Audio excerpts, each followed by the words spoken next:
정인홍. 썩은 선비와 부정을 일삼는 벼슬아치들을 매도했고 민심과 민생을 중시했으며 명나라의 굴레에서 벗어나고자 자주적인 외교론을 펼쳤다. 우리는 흔히 역사의 인물로 정인홍을 떠올릴 적에 역적이라고 생각할 것이다. 곧 폭군 광해군의 난정에 가담하여 한 몫을 해내다가 인조 반정으로 죽임을 당한 인물로 생각하는 것이다. 이런 일반의 생각은 사실 뿌리가 깊다고 보여지는 일들이 있다. 이런 야담이 전해진다. 남명 조식은 지리산 밑에 살면서 많은 제자를 기르고 있었다. 제자인 정인홍이 어느 날 서성의 서실 벽장을 열어보았더니 구렁이가 또아리를 틀고 있었다. 정인홍이 이 구렁이를 패대기를 쳐 죽였다. 남명 선생이 이 사실을 알고 정인홍을 나무랐다. 이 구렁이는 남명을 보호하는 영물이었는데 뒤에 원기가 되어 정인홍의 일을 사사건건 방해하게 되었다. 이 얘기는 한낱 야담에 지나지 않은데 사실 어느 누군가가 여론의 조작을 위해 꾸민 것임을 말할 나위도 없다. 이 얘기는 정인홍을 포악하고 분별 없는 사람이라 이미지를 격화시키는 역할을 한 것이다. 또 정인홍이 역적으로 몰려 죽고 난 뒤에 그와 같은 시대에 살며 그의 학문과 처신을 본받으려고 했던 인사들의 자손들은 특히 진주 합천 일대에 많이 살고 있는데 이들은 대구 감령이나 서울로 나들이를 갈 적에 정인홍의 자손이 사는 마을을 지나지 않기 위해 십리길을 돌아다녔다. 이런저런 사정으로 죽고 난 뒤에도 이런 악명이 그에게 씌워져서 요 근래에 와서까지 이런 지난 얘기를 그대로 따르는 작가들이 그를 악인의 대표격으로 그리고 있는 것은 어떤 까닭에서일까? 인조 반정이 일어난 뒤 쿠데타를 주도했던 서인들은 광해군과 그 밑에서 정권을 쥐고 있던 대북파들에게 있는 죄 없는 죄를 들씌워 피의 보복을 가했다. 그 중에 백관이 둘러서서 저작거리에서 시체를 찢어 사방에 돌려가며 효시하는 형별인 정형을 받은 사람은 16명, 그냥 목만 베어 죽은 사람은 67명, 그 밖에 도망가서 목숨을 부지했거나 귀양을 갔거나 벼슬이 떨어진 사람은 천여 명에 이르렀다. 이 중에서 정인홍은 가장 무거운 형벌인 정형의 두 번째 자리였다. 그 첫 번째 자리는 이이첨이었다. 정인홍을 정형에 처하면서 내린 일종의 판결문이라 할 방교문의 내용은 이러했다. 뱀과 같은 교활한 성품과 도깨비 같은 마음을 지닌 역적 괴수 정인홍은 처음에는 선비들 사이에서 명망을 도둑질하였고 한낱 세력이나 뽐내는 품관이었다. 중간에는 의병이라 핑계대고서 힘으로 향촌을 눌러서며 모질고 둔한 무리들을 끌고 모아 괴이한 학문을 퍼뜨렸다.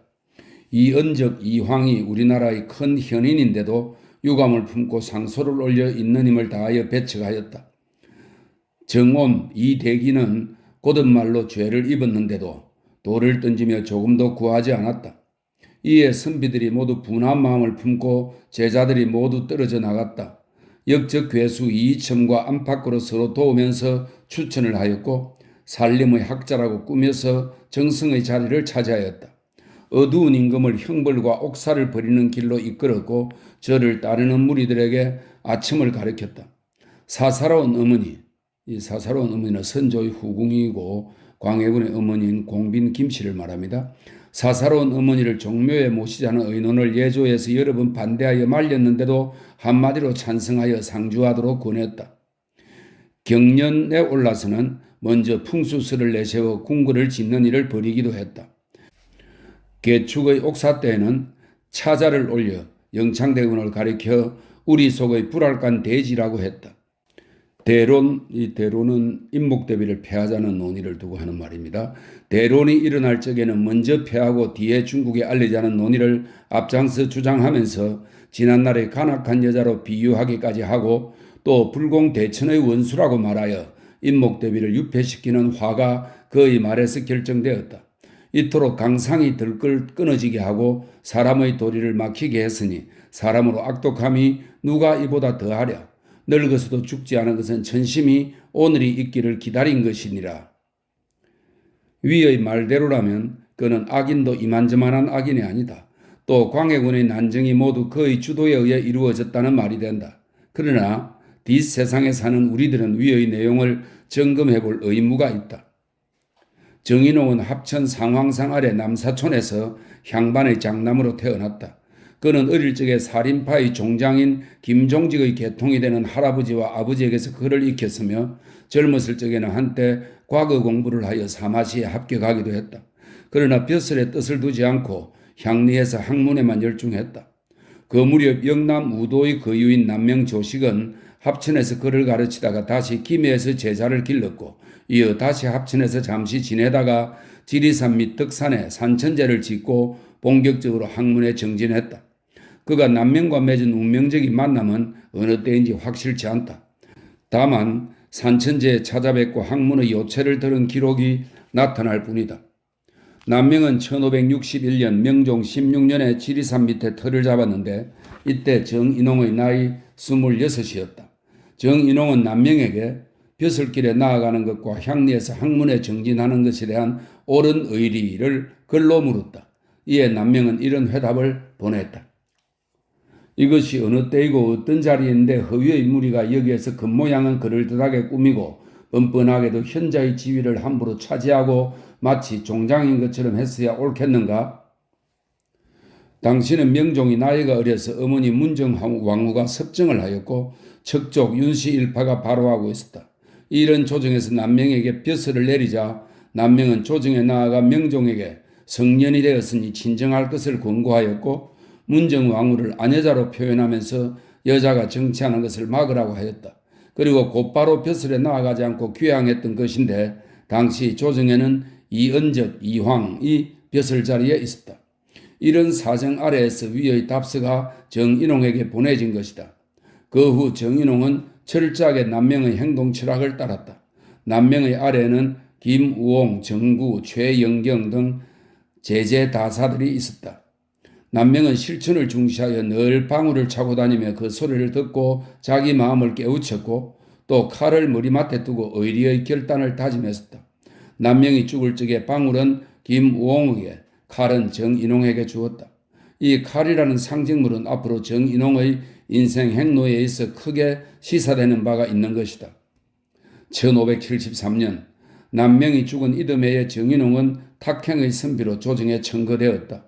그에게는 토정 이지함, 수당 최영경 등과 함께 육품의 자리가 주어졌다. 이것은 이만저만한 특례가 아니었다. 보통 유일이 청거될 적에는 이 유일은 벼슬을 칠타하고 초야에 묻혀있는 선비를 말합니다. 유일이 청거될 적에는 참봉 따위의 구품직을 주는 것이 상례인데 이들에게는 출육은 육품직은 벼슬의 상위직에 뜨는 것이어서 벼슬 아치의 한 고비가 되는 품계를 말합니다. 출육의 품계를 준 것이다. 이래야 그는 황간 현감이 되었다. 그 뒤 12년 동안 그는 승진을 거듭하여 지평, 장령 같은 은관의 소임을 맡기도 하였다. 그의 칼날 같은 성품은 은관으로서는 적격이었다. 모든 벼슬아치의 잘못을 서슴없이 가려내고 임금께 충실하게 간하였다. 그의 명관으로서의 명성은 온 조정과 향곡에 드날렸으나 한편으로는 지탄과 비난이 따르기도 했다. 원래 강직과 비난은 함께하는 법이다. 그는 어머니의 상을 당하여 벼슬을 버렸다. 그 후 12년 뒤부터 계속 벼슬이 주어졌으나 한 번도 벼슬길에 나아가지 않았다. 그렇다고 조정 일에 무관한 것은 아니었다. 동문수학의 친구인 최영경이 서인 정철이 주도한 기축옥사에 연루되어 죽임을 당하자 최영경의 죽음이 억울한 것이라는 상소를 격렬한 문투로 올린 것이다. 이때부터 서인들의 반감이 그에게 쏠리기 시작했다. 1592년에 임진왜란이 일어나자 그는 40대 중반의 장년으로 흩어진 관군을 모으고 토호들의 노비를 징발하고 민간의 양곡을 거두어들여 의병을 조직하여 낙동강으로 올라오는 왜적을 막았다. 그는 곽재우, 전치원, 김면 등과 낙동강 일대에서 연합전선을 형성하고 왜적의 진로를 차단하였는데 이 의병 활동에서 실제의 총지휘자였다. 그러나 그는 의병을 모으고 양곡을 거두어들이는 과정에서 토호들과 마찰을 일으켰다. 의병을 위해 노비와 양곡을 내라고 하면 거절하기 일쑤였다. 이에 정인홍은 강제적인 방법으로 이것을 염출해낸 것이다. 정인홍은 그에게 의병장이라는 직함이 내려질 적에 이렇게 실토했다. 이를 일으킬 처음에 군사를 먹일 길이 없어 향곡의 곡식을 권고하여 내기도 하고 혹 부호의 곡식을 수색하여 가져가기도 했다. 이처럼 그는 또 하나의 적을 얻은 셈이다. 어쨌든 이듬해의 조정은 그에게 의병장의 공식 직함을 내리고 산품의 최재용감을 제수했다. 그러나 그는 위에서 말한 것처럼 향국의 인심을 잃었고 이제 의병이 필요 없으니 의병장의 직함을 받을 수 없다고 하였다. 그는 의병장을 사직하는 상소에서 내치를 역설하면서 외직을 불러들인 것은 바로 정치를 잘 못한 벼슬아치들이라고 주장했고 외란 당시의 민생고와 온갖 관리의 부정을 지적했다. 민생고의 해결이 고척을 막는 첩경이라고 주장한 것이다. 그리고 외적이 잠시나마 물러갔으니 군대에 동원된 백성을 모두 농사일에 돌려 군량미의 생산에 종사케 하고 정예만 뽑아 명나라 군사에 소속시켜 훈련을 시킨 뒤에 난이 일어나면 군조를 통솔하는 장수를 시켜야 한다는 방책을 제시했다. 그리고 명나라 군대만 믿어서는 안 된다고 역설했다. 그런데 그의 적들은 이를 두고 정인홍이 옹병자위를 주장했다는 비난을 퍼부었다. 곧 명나라 군사를 물러가게 하고 우리 군사만으로 적을 막아야 한다고 주장했다는 것이다. 이 비난 또한 전혀 근거가 없는 말은 아니었다. 적어도 그가 명나라 군사를 끝없이 믿어서는 안 된다고 말한 것은 곧 자주국방을 외친 것이다.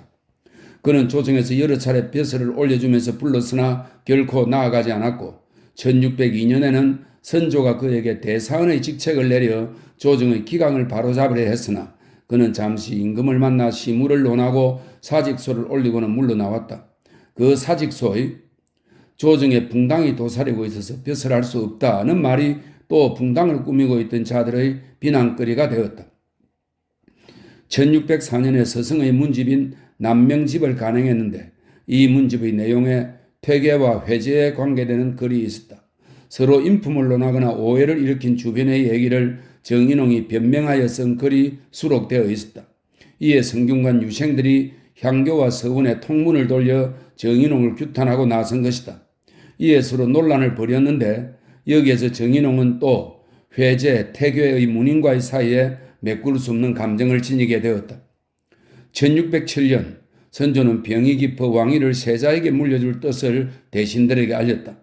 이에 소북파의 우두머리로 영의정 자리에 있던 유영경은 이를 반대하면서 이 사실을 숨겼다. 또 소북파는 왕비 김씨에게서 난 영창대군을 감싸고 돌기도 하였다. 이 소식을 들은 정인홍은 유영경 일파를 규탄하는 상소를 올렸다. 그는 격렬한 문장으로 유영경에게 죄를 주라고 주장한 것이다. 이에 집권 소북파들은 벌떼처럼 일어나 정인홍을 단행하고 나섰다. 정인홍은 74살의 몸으로 귀양가는 신세가 되었다. 그러나 정인홍이 평안도 영변으로 유배가는 도중에 선조가 죽고 광해군이 왕위에 오르자 곧 풀려나는 몸이 되었다. 그의 제자인 이이첨 등 대북파가 집권한 것이다. 그가 옹호하던 광해군이 왕위에 올랐으니 그로서는 덕의의 시대가 열린 셈이다. 그래서 또다시 그에게 대사원이 내려졌으나 그는 결코 조정에 나아가지 아니했다. 산림처사의 굳은 의지를 고집한 것이었다. 당시의 관인사회는 여러모로 복잡하게 얽혀갔다. 소북파와 대비 김씨의 아버지 김제남 등이 영창대군을 감싸고 있었고 광해군의 형 임해군은 맏아들로 왕이 못된 불만을 품고 있었다.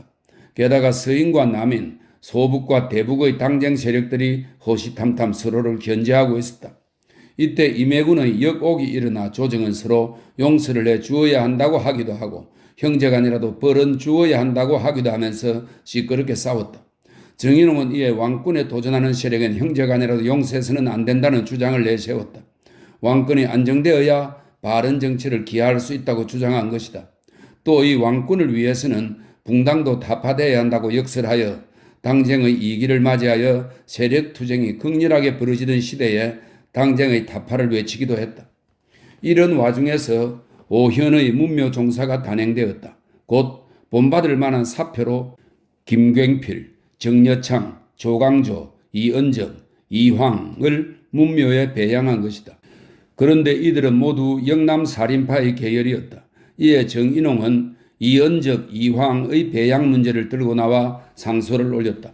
곧 위의 선유들이 문묘에 종사된 지 6개월 후인 1611년 그에게 찬성이라는 벼슬이 내려지자 또다시 사직서를 올리면서 자기 스승의 문제와 연관지어 이은적, 이황을 따지고 든 것이다. 이 상소야말로 그의 생애에서 가장 큰 파란을 불러일으킨 사건이었다. 이 상소문은 조선 왕조실록의 광해군 일기에만 수록되어 있는데 그 주요 내용은 이렇다. 신이 젊을 적에 조식을 섬겨 학문을 깨우치는 은혜를 입었던 탓으로 한결같이 받들어 싸웁니다. 늦게는 성운을 알게 되어 마음을 열어 서로 허여하였지만 후배로 생각하지 않았습니다. 신이 두 분을 대하는 정도에는 비록 차이가 있으나 모두 서성이었습니다. 신이 일찍이 지난날 찬성이었던 이황이 거짓으로 조식을 헐뜯는 말을 보니 하나는 남을 깔보고 세상을 가볍게 여긴다고 하였고 하나는 뜻이 지나치게 높은 선비여서 중도를 맞추기가 어렵다고 하였고 하나는 노자 장자를 빌미로 삼고 성운을 맑은 은사로 지목하였다고 하면서 조식이 일개 자잘한 절개에 매여 있는 사람임을 알았다고 하였습니다. 신은 이 말을 듣고 항상 분하고 억울하여 한번 변명할 생각을 품은 지가 오래되었습니다.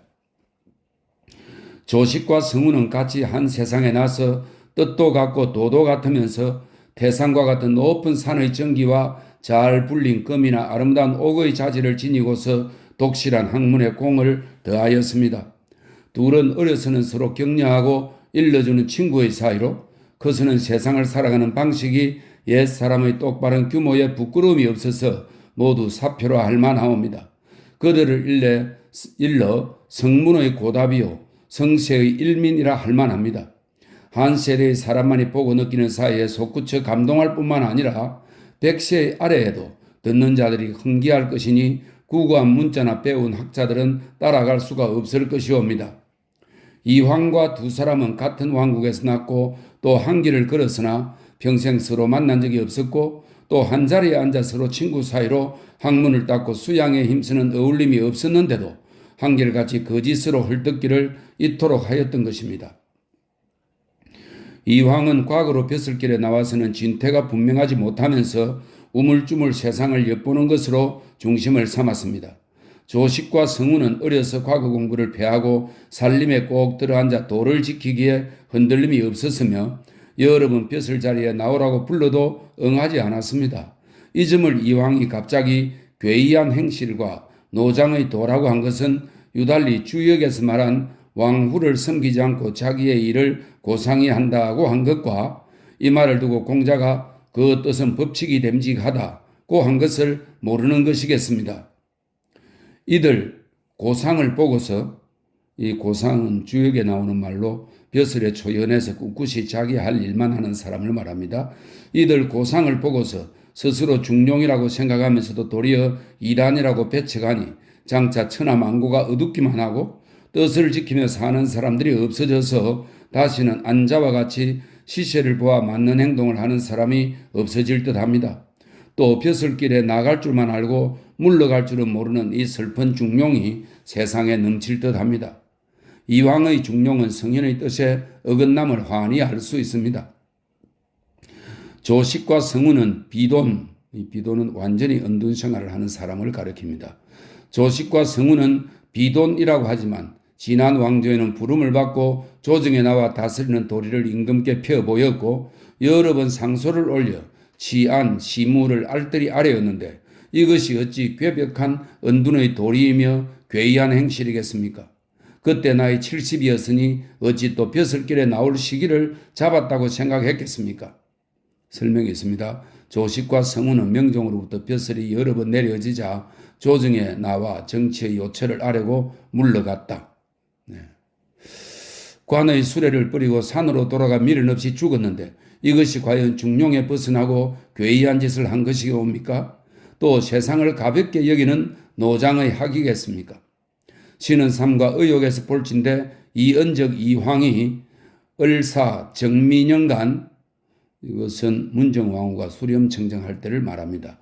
을사 정민연간에 혹 자기가 아주 높기도 하고 혹 청료의 직을 지내기도 했는데 그때가 과연 벼슬할 때라고 생각되십니까?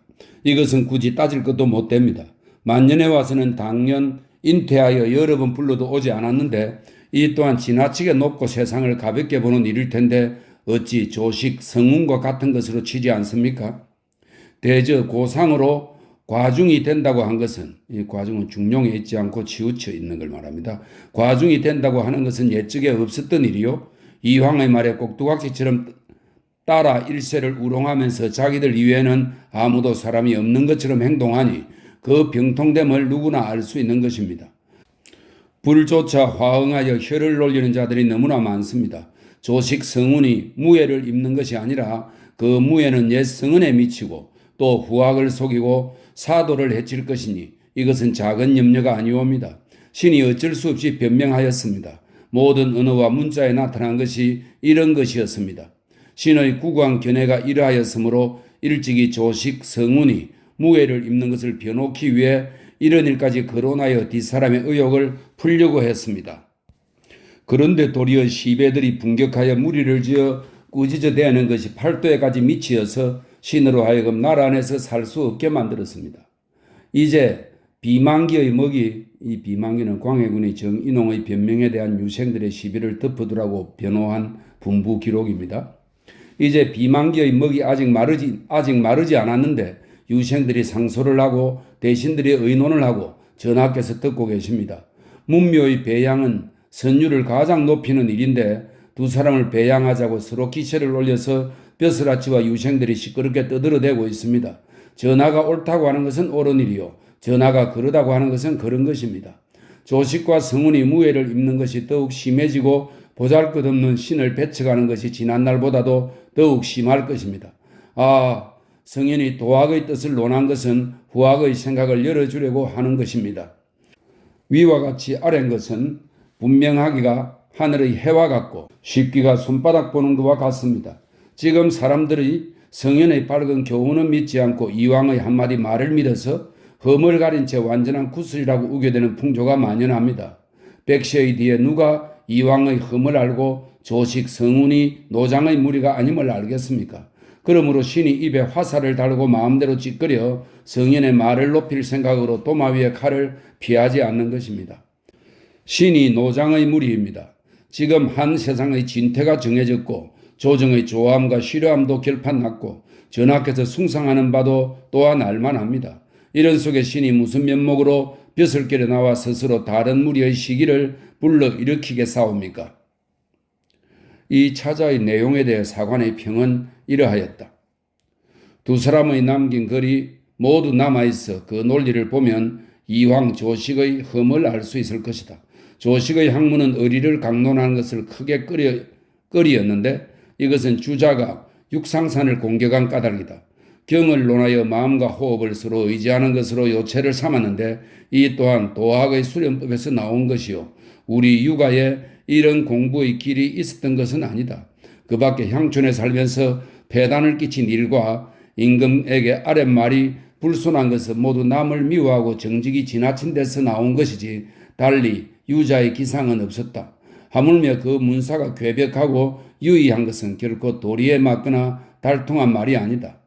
대개 그 사람이 높은 절개와 고든 기상이 있긴 했으나 자만이 지나쳐서 실로 학문의 공에 깊은 적이 없었기 때문에 이황이 지나치게 높고 노자의 학에 빠졌다고 지목했던 것이니 어찌 망령된 말을 한 것이겠는가.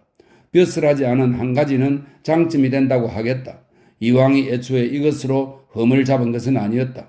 이황의 학문은 한결같이 주자를 표준으로 삼아서 논변과 저술이 크게 밝은 것이 있고 또 그 기상이 화평하고 치밀하여 자연스레 도에 가까웠다. 어쨌거나 이 상수로 인해 조정은 발칵 뒤집혔다. 특히 퇴계의 제자를 중심으로 한 성균관의 유생들은 방문을 끌어잠궈 놓고 권당은 성균관 유생들의 동맹휴학을 가리킵니다. 권당에 들어갔으며 정인홍의 이름을 청금록에서 삭제하자는 결의를 하기도 했다. 문과에 급제한 유생들은 성균관의 유생 명부인 청금록에 올리는 것이 관례인데 정인홍도 젊었을 적에 사마에 합격하여 여기에 이름이 올라 있었던 것이다. 그뿐만이 아니라 삼사에서도 정인홍을 규탄하고 나섰다. 그러나 광해군은 서승을 변명하기 위한 내용을 가지고 굳이 청금록에서 이름을 삭제하는 것은 온당치 못하다고 타이르면서 삼사의 규탄을 무마하였다. 더욱이 광해군은 정인홍의 이름을 청금록에서 삭제하자고 주장한 자가 누구냐? 이 사람은 임하에서 독서할 뿐만 아니라 끝까지 발음을 지키는 선비이다. 또 자기가 아주 높은데 상명하자고들 하니 그 수단이 놀랄만하다. 상명을 주장한 자를 속히 가려내어 아뢰거라. 는 정교를 내리기도 했다. 어쨌든 한바탕 소란을 겪었고 정인홍의 나이 76살에 당한 최대의 수모이기도 했다. 그 후에도 광해군은 끊임없이 정인홍에게 벼슬을 내렸으나 한 번도 나아가지 아니했다. 이런 마당의 조정에서는 크고 작은 일들이 꼬리를 물고 일어나는데 그 중의 세 가지 사건에 눈을 돌려보자. 첫째는 1614년 강화도에 갇혀 있는 8살의 영창대군을 영모로 몰아 죽인 일이다. 그는 임해군의 영모 사건 때와는 달리 영창대군을 다음과 같이 옹호하였다. 8살의 어린아이는 이해가 어떻게 돌아가는지 모를 것이니 영모를 도모하지 않았으면 뻔한 일입니다. 이제 그는 기어서 못 모르고 샘 속으로 들어가는 적자이니 전하께서는 선왕이 돌봐달라고 부탁하신 뜻에 따라 끝내 잘 보존하신다면 백왕중의 뛰어나신 임금이 될 것입니다. 대저 그에게 법을 꼭 가하고자 하는 자들은 한때의 세리를 급박하게 쫓는 것입니다. 신이 생각한데 전하께서 그를 죽이지 않고 허물하지도 않는 것은 당연한 의리입니다. 이에 광해군은 이런 비답을 내렸다. 경이 계속 올린 차자를 보니 가르침이 명백하다. 군자가 조정에 있지 않으면 누가 자리를 잘 꾸리겠는가. 깊이 아름다운 탄식이 나온다. 내가 비록 어둡고 나약하나 함께 영모를 꾸미는 줄 알았다면 어찌 귀건을 용서하랴. 잘못 죄에 연루되는 걱정이 있어 정상이 아닌 실수를 면치 못할까 두렵다. 경의 의혹이 마땅하다. 경은 멀리 있으니 귀로 듣는 것은 눈으로 보는 것만 같지 못할 것이니 억지로라도 올라와 이를 바로 잡아달라. 시끄럽게 떠들면서 실상도 알아보지 않고 죄를 주기만을 주장하는 조정의 신하들보다 정인홍의 지혜를 광해군은 빌려한 것이다. 또 정인홍은 어린 영창을 죄주기보다 그를 감싸도는 무리들을 찾아 처리해야 한다는 주장을 했을 뿐이다.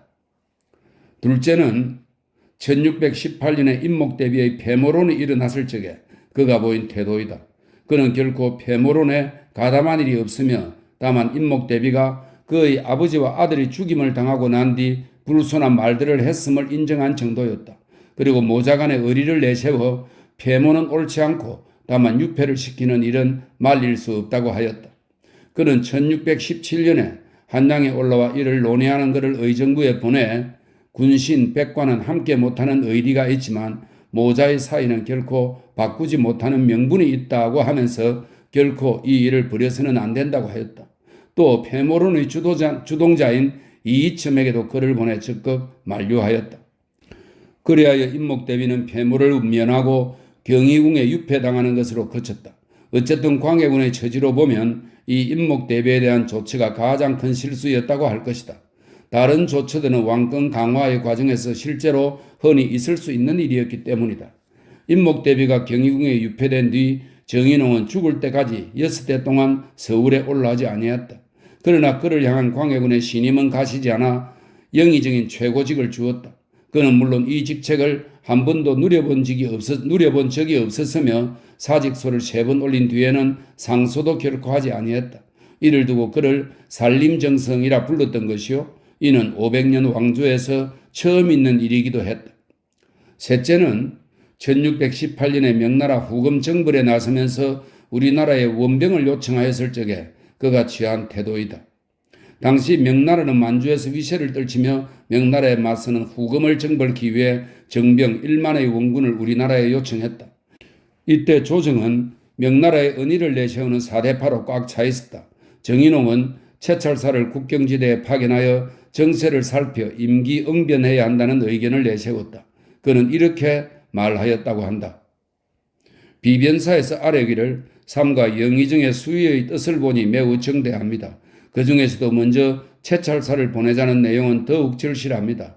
대개 원수가 변상해서 계부하면 이를 조치하고 처리하는 것이 때에 맞게 할 수 있습니다. 그러나 왕급과 경중을 그때그때 적절하게 행사할 수 있어서 그의 위급하거나 실패하는 걱정을 면할 것입니다. 고 하였다. 사실 광해군은 원병을 보내면서 도원수 강홍립에게 현지의 사정을 보아 향배를 정하라고 하였다고 한다. 그리하여 강홍립은 명군이 패전하자 별다른 희생을 당하지 않고 후금에 투항했던 것이다. 이런 실리 외교 정책으로 하여 적어도 광해군의 재위 기간에는 호란이 일어나지 아니했다. 이 후금 정책에 대한 정인홍의 견해가 더 명확하게 드러난 자료는 귀하지만 적어도 광해군의 후금 정책에 일조하였음을 알 수 있다. 이것은 바로 임진왜란 때의 옹병자위설과 통하는 국방정책이요 자주정책이라 볼 수 있겠다. 어쨌든 그는 인조반정 후 광해군 아래에서 영의정을 제수받은 적이 있기 때문인지 온갖 죄를 뒤집어쓰고 잡혀온 지 사흘 만에 처형을 당하고 말았다. 우리는 그의 죄를 늘어놓은 방교문의 내용 대부분이 과장과 흑으로 차 있음을 그의 행적을 통해 짐작할 수 있을 것이다. 그는 분명히 성격이 과격했다. 그의 성격을 좋게 말하면 강직이라 할 것이요 나쁘게 말하면 과했다고 할 수 있을 것이다. 이것은 그가 시비를 분명히 가리고 옳은 것에는 추호의 양보도 없었음을 보여주는 것이라 하겠다. 그리하여 그는 많은 적을 만들었다. 그런데도 선조와 광해군은 그의 강직을 높이 사서 그에게 높은 벼슬을 계속 내렸던 것이다. 그는 젊었을 적에 10여 년을 벼슬 자리에 나온 것 말고는 철저하게 시골에 묻혀 살았다. 이것은 스승의 길을 몸소 실천한 것이다. 그러면서도 나라의 일에는 계속 관심을 기울였다. 그가 스승의 학문을 받던 것이 괴이한 학문을 했다는 죄목이 되었고 그가 의병 활동을 하면서 강제로 의병과 양곡을 모은 것이 향곡을 힘으로 눌렀다는 죄목이 된 것이다. 실제 남명은 도가적 분위기를 짙게 가지고 있었고 그런 생각을 칼을 주어 정인홍에게 전수했던 것이다. 그는 썩은 선비와 부정을 일삼는 벼슬아치들을 한치의 틈도 없이 매도했다. 그는 민심과 민생을 가장 중시했고 이런 패정을 시정하는 길은 왕권을 강화하는 데 있다고 본 것이다. 그리고 명나라의 굴레에서 벗어나 자주적인 외교를 국가주의와 연결시켜 조심스럽게 폈다. 이렇게 철저한 현실 인식을 바탕에 깔고 행동한 그에게 너무나 많은 적들이 있었던 것이다. 그는 당색으로는 소북과 남인과 서인의 적이 되었고 사림으로는 퇴계, 회제의 제자들과 적이 되었고 이념으로는 사대주의자와 주자학파의 적이 되었다. 이것을 두고 그를 망나니로 몰아버릴 수는 없을 것이다. 그러므로 그와 그의 적들을 이분법으로 구분하면 도가와 유가, 자주파와 사대파, 혁신 세력과 보수 세력, 산림처사 세력과 권력 추구 세력으로 나눌 수가 있을 것이다. 물론 정인홍의 행동을 이 글에서 전부 옹호하자는 것은 결코 아니다. 분명히 태계와의 관계에서도 그는 스승을 옹호한다는 표면의 구실을 내걸고 실제 과격한 일면을 지니고 있었던 것이다. 또 왕권 강화를 내세우면서 상대 세력을 지나치게 규탄하는 과격성도 보였다. 그러나 그에게 씌워진 지난날의 역사평가는 다분히 감정적이요 지엽적인 것이었다. 이런 고정관념은 분명 그 내면을 제대로 이해하지 못한 데서 나온 것이 많다고 보여진다. 그러기에 죽으면서 정인홍 평전을 못 쓴 것을 한탄했다는 단재 신채호의 말은 많은 시사를 주는 것이리라.